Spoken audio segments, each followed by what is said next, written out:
찬송하시겠습니다. 찬송가 523장. 찬송가 523장.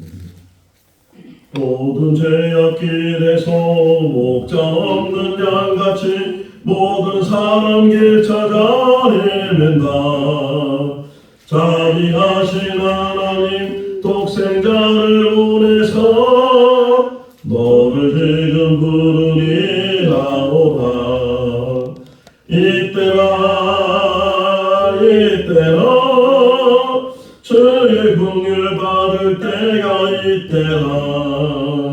지금 주께 나와 겸손하게 아뢰라. 구원함을 얻으리. 험한 십자가 위에 달려 돌아가신 주 다시 살아나셨네. 기쁘다. 죄인 구원하실 때 어서 주께 나아가 그 신은혜 구하라. 이때라 주의 긍휼 받을 때가 이때라. 지금 주께 나와 겸손하게 아뢰라. 구원함을 얻으리. 주의 귀한 말씀에 영원 생명 있나니 주님 너를 용서해 주신다. 주가 부르실 때에 힘과 정성 다하여 주의 은혜 받으라. 이때라 주의 긍휼 받을 때가 이때라. 지금 주께 나와 겸손하게 아뢰라. 구원함을 얻으리. 세월 빨리 흐르고 세상 친구 가는데 너의 영혼을 밤 떠나도 주의 구원 받으면 천국에서 영원히 주와 함께 살리라. 이때라 주의 긍휼 받을 때가 이때라. 지금 주께 나와 겸손하게 아뢰라. 구원함을 얻으리. 마태복음 13장 44절에서 58절 말씀입니다. 마태복음 13장 44절에서 58절 말씀.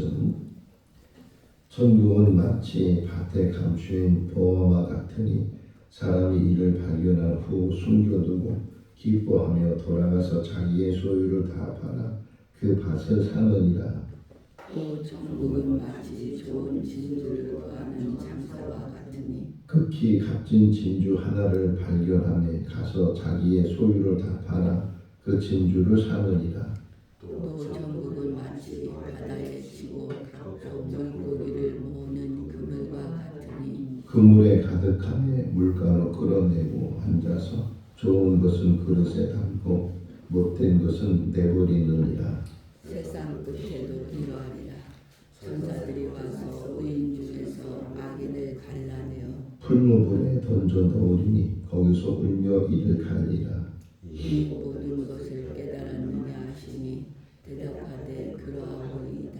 예수께서 이르시되 그러므로 천국의 제자된 서기관마다 마치 새 것과 옛 것을 그 곳간에서 내오는 집 주인과 같으니라. 예수께서 이 모든 비유를 마치신 후에 그곳을 떠나서 고향으로 돌아가사 그들의 회당에서 가르치시니 그들이 놀라 이르되 이 사람의 이 지혜와 이런 능력이 어디서 났느냐. 이는 그 회당들이 아니라 그 어머니를 말이야 그 형제들이냐고 그것을 심은 유다라 하지 않느냐. 그 누이들은 다 우리와 함께 있지 아니하냐. 그런즉 이 사람의 이 모든 것이 어디서 났느냐 하고 예수를 대적하는 자라. 예수께서 그들에게 말씀하시되 선지자가 자기 고향과 자기 집에서는 정력을 받지 않음이 없느니라 하시고 같이요. 그들이 믿지 않음으로 말미암아 거기서 많은 능력을 행하지 아니하시니라. 아멘. 할렐루야. 아멘.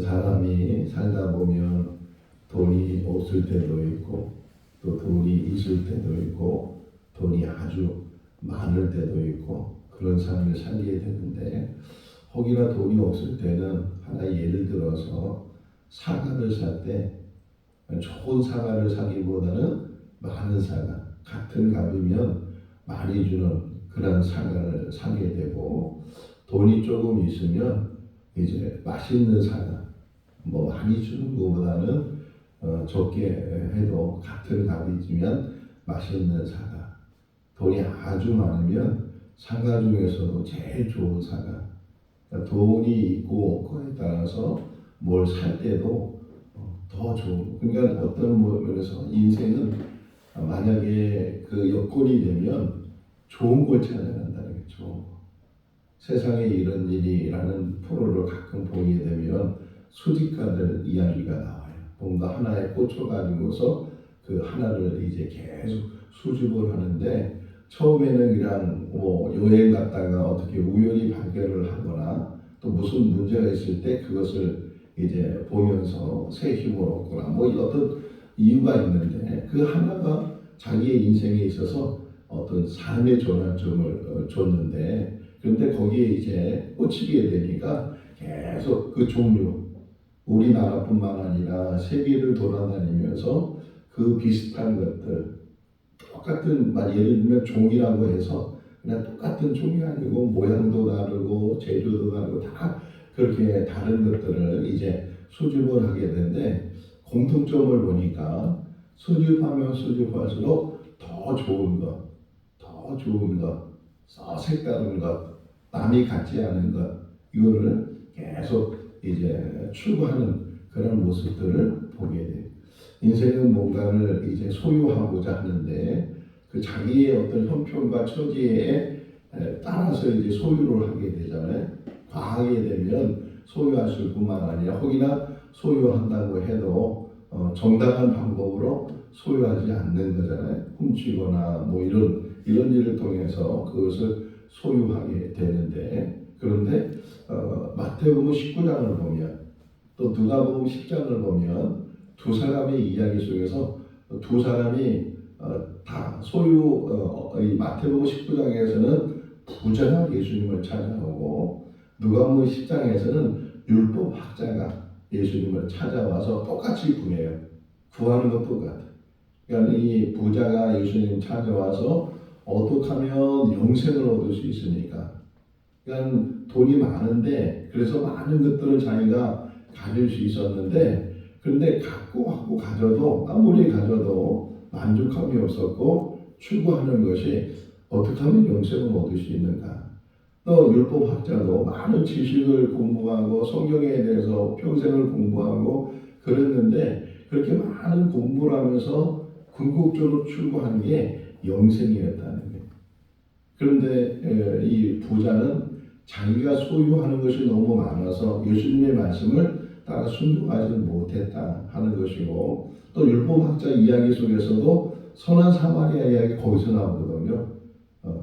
누가 내 이웃입니까? 이렇게 물어봤을 때 강도를 만난 사람 이야기를 통해서 누가 이웃이냐, 누가 자비를 베푼 사람이냐. 그러니까 여행하다가 그 강도 만난 사람을 도와줬던 사마리아 사람이 자비를 베푼 사람입니다. 그러니까 예수님께서 너도 이와 같이 해라 이렇게 말씀하시는 그런 이야기가 거기 나와요.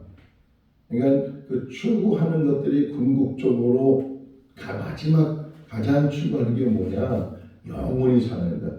제시왕이 그랬잖아요. 중국을 제일 먼저 통일한 사람이 제시왕인데 그 제시왕이 추구한 게 뭐냐면 죽지 않는 것.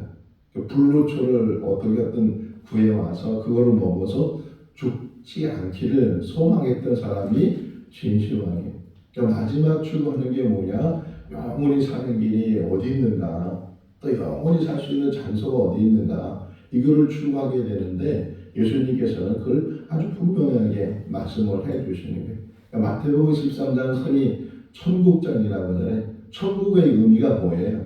왜 천국? 하나님 나라, 원래는 하나님 나라인데 마태복음에서는 유대인들에게 쓰는 복음서라 하나님의 이름조차도 감히 입에 담을 수가 없어요. 너무 거룩하신 이름이기 때문에 그래서 하나님 나라 이렇게 표현하는 게 아니고 하늘에 있는 나라, 하늘나라, 천국이라는 의미가 그냥 하늘에 있는 나라, 그 하나님 나라, 하늘에 있는 나라, 그것이 가장 가치 있고 가장 소중한 것이다 하는 것을 우리에게 가르쳐주고 여러 가지 씨 뿌린 자의 비유, 강아지의 비유, 또는 겨자씨의 비유, 또는 누룩의 비유, 오늘 이제 5번째 비유가 감추인 보화의 비유, 그리고 6번째가 값진 진주의 비유, 7번째가 그물의 비유, 이렇게 7가지의 천국에 대한 이야기를 예수님께서 여러 비유를 통해서 천국이 있다는 것과 천국을 어떻게 소유해야 되는가 이것들을 우리에게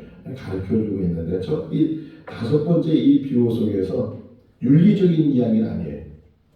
그러니까 윤리적인 이야기를 하려고 지금 이 비유를 말씀하시는 건 아니다. 이걸 전제를 좀 둬야 돼요. 왜냐하면 그 땅을 빌려서 지금 이 밭을 일구다가 그 밭을 이렇게 있는데 뭔가 탁 다른 게 있어서 그걸 해보니까 큰 보화가 그 땅 속에 숨겨져 있어요. 윤리적으로 이걸 설명하면 어떻게 해야 돼요? 꽉 땅 주인을 찾아가서 내가 이 밭을 걷는데 여기에 이 보물이 나왔다고 이거 당신 거라고 이게 윤리적이잖아요. 그런 윤리적인 이야기를 지금 예수님께서 말씀하셔가는 것이고 천국의 가치가 어떤 가치를 가지고 있는가 하는 것들을 우리에게 말씀해 주고 있는데 그 첫 번째가 이 5번째 이 비유 속에서 보화가 어디 있었다고요? 어떻게 표현되세요? 수식어가 어떤 보화예요? 어떤 보화? 감추인. 감추인 말을 잘 생각해야 돼.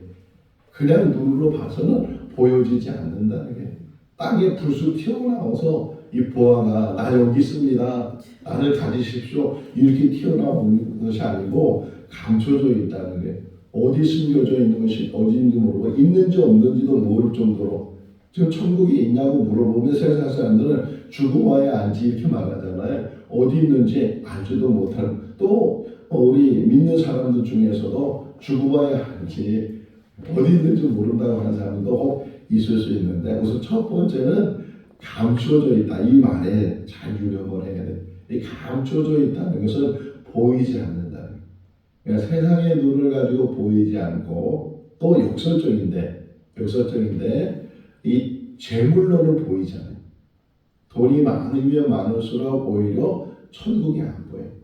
그래서 마태복음 19장의 부자 청년 이야기, 이 청년이 영생에 대해서 물어보고 영생을 얻으려고 주님 찾아왔다가 너 재산을 다 팔고 그 가난한 자에게 나눠주고 너는 나를 따르라 이렇게 예수님이 말씀하시니까 그 청년이 재물이 너무 많은 거로 근심하며 돌아갔다잖아요. 근심하며 돌아갔다. 그러니까 예수님께서 제자들에게 하시는 말씀이 낙타가 바늘귀에 들어가는 것이 부자가 천국에 들어가는 것보다 쉽다.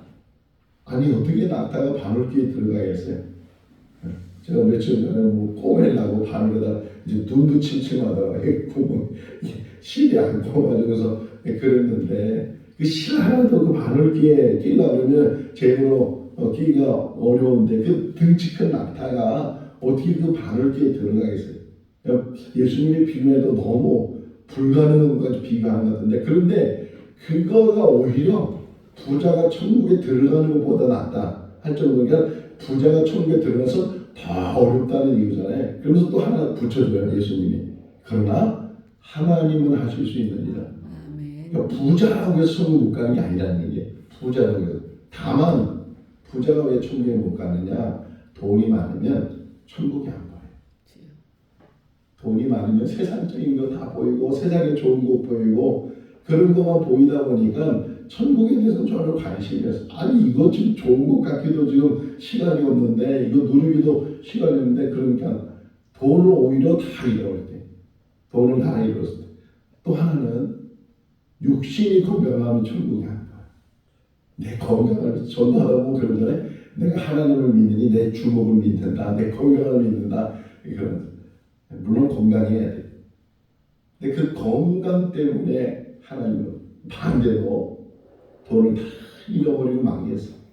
망했는데 그 망한 것 때문에 하나님을 만나게 되고 천국을 발견하게 된다는 거예요. 건강을 다 잃어버렸어요. 갑자기 무슨 병이 걸렸다는 둥, 뭐 병원에서는 이제 불가능하다고 당신 몇 달밖에 못 산다고 이런 사형선 같은 말을 들으니까 그때는 뭐 막 처음에는요 이런 말을 들었을 때 처음에는 분노한대 분노. 그 원망한다는 거예요. 막 분노하고 원망하고 그러다가 조금 지나서 그것을 수긍하고 받아들이고 그런 과정을 이제 겪게 되는데 어쨌든 그렇게 건강을 잃기 시작하면 그때서야 세상의 모든 것들이 전부가 아니고 하나님이 계시는 것과 천국이 있는 것과 그래서 건강이 잃어서 교회 나와서 하나님 만나게 되고 천국 소유하게 되고 오히려 그렇게 해서 건강도 회복되는 그런 경우도 있잖아요. 감춰졌다는 게 그냥 일반적으로 세상적으로 세상에 있는 것 가지고는 이 천국이 보이지 않는데 그래서 예수님께서 팔복의 첫 번째가 뭐예요? 팔복의 첫 번째가 심령이 가난하다는 뭐가? 그 다음에 뭐예요?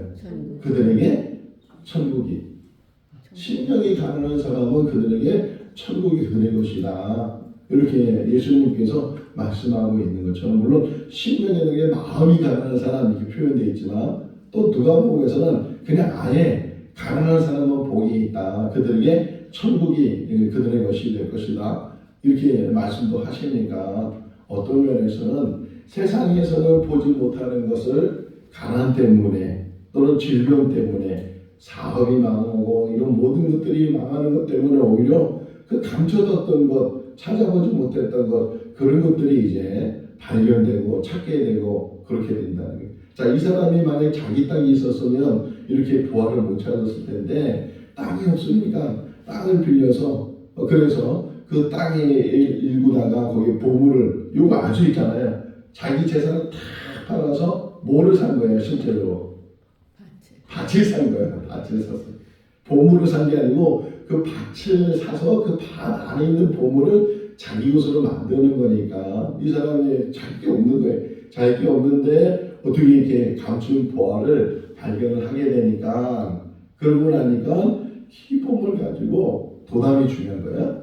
자기 모든 소유를 다 팔아서 그래서 그 밭을 사게 됐다. 실제로 뭘 산 거예요? 보화를 산 거예요. 보화. 자기 모든 소유를 다 팔아서 여기 설명이 뭐냐? 천국은 자기 모든 것을 다 팔아서도 팔 수 있을 정도의 그 이상의 가치를 가지고 있는 게 천국이에요. 내 인생의 모든 아니 내 인생에 뭐 내가 10번을 살건 100번을 살건 1000번을 살건 그렇게 혹이나 산다고 하더라도 그 모든 거의 그 가치가 천국과는 비교가 안 되는 그런 가치, 천국의 가치가 그런 가치를 가지고 있다. 그래서 보세요. 44절 45절 말씀에 감추인 보화 이야기라고 또 극히 값진 진주 이야기를 하는데 그 두 가지 공통점이 뭐예요? 우리 44절 45절 같이 읽어볼까요? 천국은 마치 밭에 감추인 보화 같으니 사람이 돌아가서 자기의 소유를 다 팔아 그 밭을 사느니라. 또 천국은 마치 좋은 진주를 구하는 장사와 같으니 극히 값진 진주를 하나 발견하며 가서 자기의 소유를 다 팔아 그 진주를 사느니라. 똑같이 자기 소유를 다 팔아 그러니까 자기 모든 것을 다 팔아.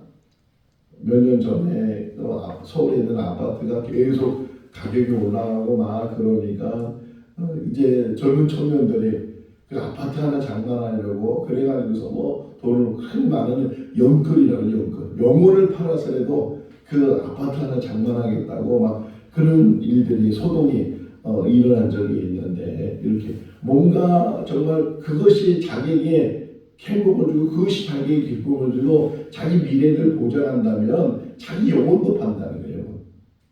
예수님 말씀하셨어요. 우리 영혼까지 팔 수 있는 게 뭐냐? 천국이라는 거예요. 자기 모든 소유를 다 팔아서 이 보화를 또는 이 값진 진주를 사는 사람이 지혜로운 사람이다. 우리가 이렇게 믿음 생활하고 열심히 이제 하나님을 바라보면서 새벽에 나와서 기도하고 이런 것이요, 우리에게 얼마나 큰 복인지 모르는. 어제 말씀드린 것처럼 끝까지 가야 돼. 끝까지. 넘어지는 자가 되어서는 안 된다. 어떤 상황에 어떤 늘 시험이 있어요. 늘 연단이 있어요. 우리가 기억해야 될 것 중에 하나가 뭐냐면 아브라함이 가나안 땅에 들어갔는데, 그런데 하나님께서 그를 인정한 것은 이삭을 제물로 바쳤을 때, 모리아산에서 자기 아들을 결박시켜 놓고 칼을 들고서 자기 아들을 제물로 드리려고 막 내리치려고 했을 때 멈추라고 하면서 그 하늘에서 소리가 들리기를 이제야 네가 나를 경외하는 줄 알았다. 우리가 신앙생활 열심히 하는 것 같아도 끝까지 견디면서 끝까지 주님 바라보면서, 지난 주일날 이제 우리 임직식 할 때 축사해 주신 우리 박종일 목사님 그 축사 중에서 우리 교회의 위치가 일방통행 하는데 있다. 일방통행. 이게 복이다. 일방통행. 한 길로만 한다. 한 길로. 우리는 천국 가는 길로 갈 수 있기를 바랍니다. 내가 길이요. 이 주님 말씀은 진리요 생명이니 말씀하시는 것처럼 오직 천국 바라보고 정말 어느 것하고 비교할 수 없는 내 모든 소유를 다 팔아서라도 내가 취해야 되는, 나의 것으로 만들어야 되는 그것이 뭐냐? 천국이라는 거예요. 그래서 진주 이야기 속에서도 뭐라고 표현해요? 사슴중에 보면 극히 최상이야. 최상. 처음에 말씀드렸잖아요. 돈이 정말 많은 사람은 뭘 사더라도 최고의 것을 사는 최고의 것. 그런데 아무리 세상에 최고의 것이라 할지라도 천국은 비교가 안 되는 거예요. 근데 그 너무 돈으로 살 수 없는 거기 때문에 우리에게 그냥 주시잖아요. 너무 귀한 건데 감히 돈으로 살 수. 그럼 만약에 돈으로 산다면 가난한 사람 천국 갈 수 있겠어요? 없겠어요? 없잖아요.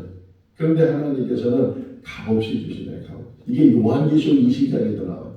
요한계시록 20장에 다시금 값없이 준다는, 값없이.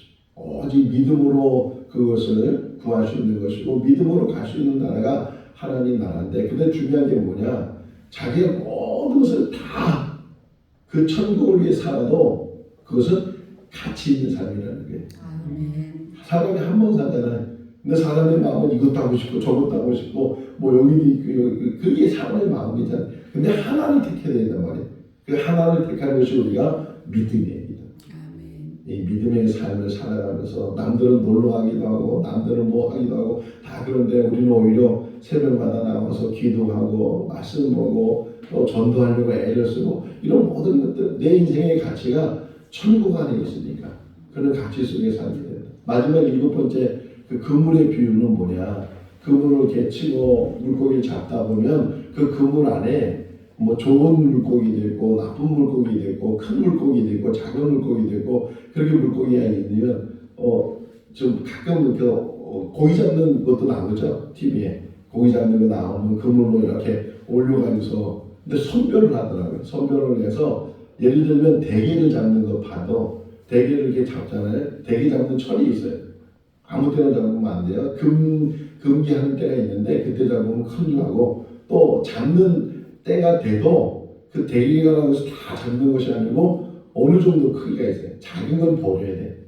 작은 건 다시 그 바닷속에 버려서 더 자란 다음에 잡을 수 있도록 크기에 따라서 버리고 가지고 하는 게 바로 그 설명이잖아요. 48절에 읽어볼까요? 그물에 가득하니 물가로 끌어내고 앉아서 좋은 것은 그릇에 담고 못된 것은 내버리리라. 그러니까 천국은 아무나 들어가는 것이 아니에요. 천국은 거듭난 사람이 들어가는 것이고 거듭나지 않은 사람은 들어가지 못하는 것이라, 가려내는 것이라는 게. 뉴에이지 운동 전에 한번 설명했잖아요. 뉴에이지 운동은 종교예요. 종교인데 어떤 종교냐? 모든 사람은 다 천국 간다는 거예요. 그 핵심 중에 하나가 모든. 근데 성경 그렇게 얘기하지 않아요. 거듭난 사람은 천국 가고 생명책에 기록된 사람은 천국 가고. 지금은 누가 천국에 들어간지 누가 천국에 못 들어간지 우리가 알지 못하잖아요. 교회 다니면서 다 천국 가는 거는 얼마나 좋겠어요. 근데 혹이나 교회 다니는 사람 중에서도 혹 천국 못 가는 사람, 그 중에서 이렇게 말씀을 전하는 목사들, 저도 포함되어 있잖아요. 저도 천국에 못 갈 수가 있다고요. 왜? 하나님이 정하시는 거잖아요. 정말 거듭났는지, 정말 그 사람의 이름이 생명책에 기록되어 있는지 그것을 하나님이 아시니까. 다만 우리는 믿음 안에서 오직 하나님의 긍휼하심을, 하나님의 자비하심을, 하나님의 은혜를 간구하면서 오직 하나님께 맡기면서 하나님 앞에 우리 자복하면서, 그러면서 우리의 죄를 회개하고, 그러면서 하나님 앞에 한 걸음 한 걸음 하나님 앞에 가는데, 마지막 때가 되면 이 천국에서는 그물과 같아서 좋은 것들과 나쁜 것들, 버려야 될 것들, 안에 둬야 될 것과 버려야 될 것, 이것들을 갈라놓게 된다는 거예요. 예수님의 비유 속에 꼭 그림이 나오잖아요. 양과 염소의 비유, 달란트 비유 속에서도 뭐예요? 5달란트, 2달란트 사람은 칭찬을 듣게 되고 주님의 일에 참여되고, 1달란트 이 사람 감춰 일하지도 않고 감춰, 이 사람은 빼앗기고 일을 갈며, 그런 말이나 열처녀 비유도 마찬가지잖아요. 열처녀가 다 신랑을 맞이하는 것이 아니고 5처녀 신랑을 맞이하고 5처녀 신랑을 맞이하지 않았다, 못했다 하는 것들, 지금 이 천국 비유 속에서 마지막 그물 비유 속에서 그물로 다 이제 다 이렇게 잡게 되면, 그러면 15기서에 보게 되면 그걸 뭐라고 표현하면 심판대라는 거예요. 심판대. 다 심판되게 있을 것이다. 요한계시록에서도 백보자 심판이라고 해서 하나님의 그 의자에 하나님이 앉아 계시면 그 앞에서 사람들이 다 직고한다고, 직고. 자기가 지은 모든 죄들을 다 토해내게 되고 그것으로 심판받게 되는데, 만약에 이 죄 문제로 가고 못 가고 하면 아무도 천국에 들어갈 사람이 없잖아요. 다 죄인이니까. 다 죄가 있잖아요. 그런데 그 모든 죄를 씻음 받았는가? 오늘 찬송가 523장 속에서도 우리가 모든 죄를 씻음 받게 되면 이때나 정말 주님께서 우리를 환영해 주시고 맞아 주시고, 당신 오늘 밤 떠나면 천국 가는지, 이걸 지금 질문하고 있잖아요. 찬송가 가사 속에서 우리가 정말 믿음으로 가는 거예요. 믿음으로. 어떤 행위로 가는 것이 아니고 오직 하나님의 믿음 안에서, 하나님이 주신 그 믿음 안에서 우리가 가게 되면 분명히 천국 안에 우리가 거기에 될 줄로 믿습니다. 양과 염소를 가를 때 양의 편에 서게 되고, 또 달란트 받았을 때 칭찬 듣는 그런 종이의 모습에 서게 되고, 또 기름을 준비한 슬기로운 5처녀 속에 속하는 우리들이 되어야 된다. 또 하나 이제 이 이야기가 오늘 58절까지 이어지게 되는데, 또 하나는 이제 예수님께서 고향을 가셨다는 거죠. 여기 보시면 54절에 예수님께서 고향, 여기서 말하는 고향은 어디겠어요? 베들레헴이에요? 나사렛이에요? 나사렛이겠죠. 왜냐면 동생들 이름을 쭉 얘기하고 막 그러니까, 물론 우리가 고향하면 뭐라고 표현하는 거예요? 고향이 어디예요? 태어난 데가 고향이에요. 태어난 데가. 근데 예수님이 태어난 건 베들레헴이니까. 근데 베들레헴에 가신 것은 아니고 고향 같은 곳, 어릴 때부터 이제 애굽에서부터 다시 이제 와서 나사렛에서 살기 시작했다 표현되는데, 그 나사렛에서 어릴 때부터 이제 공생이 하시기 전까지, 그때까지 거기서 살았던 그 고향을 찾아갔어요. 그러니까 어떻게 보면은 그런 마음이 있잖아요. 이왕이면 우리 고향 사람들, 이런 게 우리 인간의 어떤 생각들이잖아요. 좀 더 여기에 더 잘해주고 뭔가 해주고 싶고, 예수님 역시도 그 바쁜 중에도 고향을 찾아서 회당에 들어가서 하나님의 말씀을 전하고, 어떤 여기 보면 능력도 행했다는 표현이 나옵니다. 어떤 능력을 행했는지 자세히 나오지 않지만 그 말이 한번 읽어볼까요? 54절. 고향으로 돌아가사 그들의 회당에서 가르치시니 그들이 놀라 이르되 이 사람의 이 지혜와 이런 능력이 어디서 났느냐. 근데 더 예수님이 어린 시절부터 이 사람들이 봐왔으니까, 그 사람 얘기가 여기 뭐라고 해요? 55절에 그는 목수의 아들이 아니냐? 그라는 말이 그래서 그라는 말. 그러니까 자기들이 잘 알고 있다는 게 그 목수의 아들이 아니냐? 여기 그 목수의 아들이라는 말은 아버지가 목수였다는 뜻이잖아요. 그 아버지 요셉이 이 나사렛에서 목수 일을 했는데, 그 아버지가 했던 직업이 또 아들한테 이제 연결되니까 예수님도 공생에 살기 전까지는 목수 일을 하셨을 거다, 이렇게 생각할 수 있는 것처럼, 그 다른 성경에서는 목수가 아니냐 이렇게 나와요. 아예 아버지 이야기도 안 나오고 목수가 아니냐, 이렇게 설명하고 있는 것처럼 어릴 때부터 또는 청년 때부터 그 모습들을 다 알았다는 게, 다 봤다는 게, 그러니까 믿을 수가 없다는 게, 받아들일 수가 없다는 게.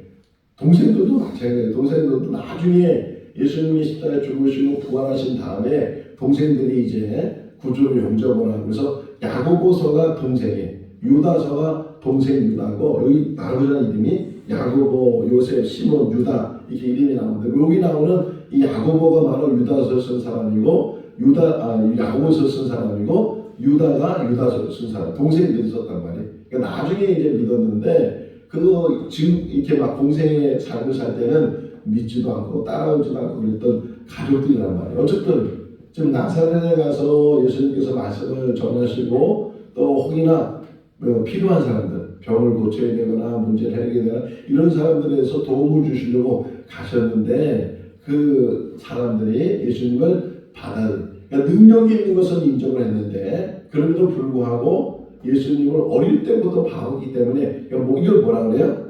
선입견이에요. 선입견이 있으면 그러면 능력을 행하는 그 일에 대해서도 부정하게 되고 부인하게 되고 그런 일들이 일어나게 된다. 그래서 그런 얘기 하잖아요. 목회를 하더라도 고향에서는 하지 말라고. 고향에서는 어릴 때부터 같이 막 홀리게 하면서 그런 이 행동을 했던 것을 다 아니까 거기 가서는 제대로 목사라고 인정을 못 받을 수도 있다. 이렇게 얘기를 하는데, 어쨌든 여기 보게 되면 그렇게 얘기를 해서 57절에 보면, 50절 보면 배척을 당했다. 배척당했다는 말을 잘 눈여겨봐야 돼요. 이 욕설이라는 말 했잖아요. 우리가 어떤 상황에서도 주님을 배척해서는 안 된다는 거예요. 주님을 오늘도 맞이할 수 있기를 바랍니다. 환영할 수 있기를 바랍니다. 주님이 찾아온 것을 기뻐할 수 있기를 바랍니다. 주님은 나를 사랑해서 찾아오고 나의 문제를 고난사하는 것도 마찬가지잖아요. 풍랑을 다 겪으면서 그 건너편 될 수 있으면 안 가거든요. 유대인들은 저 건너편, 지금은 요르단 나라인데 그 건너편에 안 가는데도 불구하고 주님은 거기까지 찾아왔어요. 거기 귀신 들린 그 사람, 무덤에 살고 있는 그 사람을 주님께서 고쳐주시고 그의 생명을 귀하게 여겨주셨는데, 지금 나사렛 가서도 마찬가지잖아요. 뭔가 자기를 나타내는 위시하려고 내가 이렇게 이런 사람이라고 과시하려고 한 것이 아니고, 그 나사렛에서 고향에서도 문제를 해결해 주고 싶어서 복음을 전해주고 싶어서 가는데도 불구하고 배척했다. 우리가 전도할 때도 마찬가지잖아요. 전도하면 잘 받아들이는 사람이 몇 명이 있을까요? 한 100명 정도 하면 몇 명 정도가 잘 받아들일까요? 몇 명 정도 보사님? 100명한테 전도를 했어. 그 100명 중에서 나 예수 믿겠다고 그런 사람이 몇 명 있을까요? 한 명 있어도 많잖아요. 한 명 있어도. 그렇게 복음 지금도 마찬가지예요. 지금도 그 천국의 비밀을 깨닫지 못하니까, 감추인 그 보화를 보지 못하니까 그게 얼마나 귀하고 얼마나 가치 있고 자기 소유를 다 팔아서라도 그것을 가져야 되는 게 천국인데 그걸 깨닫지 못하니까 배척한다는 거예요. 그러면 마지막 결론이 뭐예요? 그래서 많은 것들을 행하지 못하고 능력을 행하지 못하고 거기를 떠나게 됐다. 오늘도 주님 만나서 주님의 은혜를 깨닫고 천국 바라보면서 천국을 향해서 나가는 믿음의 사람들이 다 될 수 있기를 주님의 이름으로 축원합니다. 기도하겠습니다. 사랑이 많으신 하나님 아버지, 하나님 나라가 있으며 하나님 나라를 향해서 가는 믿음의 삶이 우리의 삶인 줄로 믿습니다. 실족하지 않게 해주시고 곁길로 가지 않게 해주시고 뒤돌아서지 않게 해주시고 천국의 가치를 깨닫고 우리 인생의 모든 것을 다 팔아서라도 천국을 향해서 나가는 믿음의 삶이 되게 하여 주시옵소서. 부자일 때, 건강할 때는 보이지 않는 천국이 이제는 가난해지고 망하고 그랬을 때, 건강을 잃었을 때 오히려 보여진 것이 천국인 줄로 믿습니다. 그 연약한 가운데 다시금 영원히 열려지게 하시고 보이는 것이 아니고 보이지 않는 것을 보게 하시는 그 하나님의 은혜가 우리 가운데 있는 줄로 믿습니다. 천국을 소유한 백성들 되게 하시고 천국 안에서 승리자가 되는 우리들 되게 하여 주시옵소서. 아멘. 주님을 배척하는 자가 되지 않게 해주시고 찾아오시는 주님을 영접하는 우리를 되게 하시고 그 이름을 믿는 자가 되게 하여 주셔서 하나님의 자녀가 되는 권세가 있게 하여 주시옵소서. 아멘. 오늘도 주 안에서 복된 하루의 삶이 되게 하시기를 간절히 바라오고 예수 그리스도 이름으로 기도하옵나이다. 아멘. 마쳤습니다. 잘